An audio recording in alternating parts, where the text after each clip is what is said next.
install here on a 2007 to 2013 Toyota Tundra.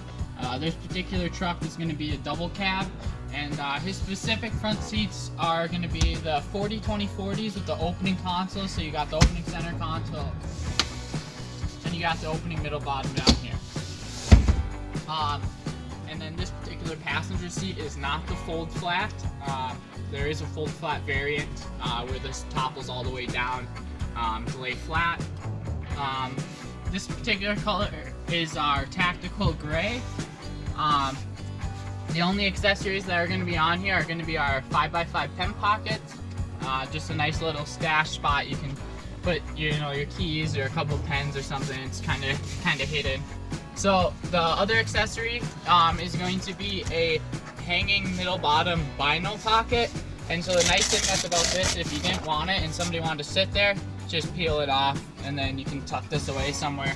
Then you have your seat back. Otherwise it kind of hangs out of the way, but it's a good extra cup holder and kind of catches all. Then we'll jump over to the back seat real quick. So for this rear, this is going to be a double cab rear. It is a 60/40, so the 60% is on the driver's side, 40% on the passenger side. No armrest, so pretty straightforward to install. Everything just pulls over. But yeah, again, this is in tactical gray, solid, just the one color.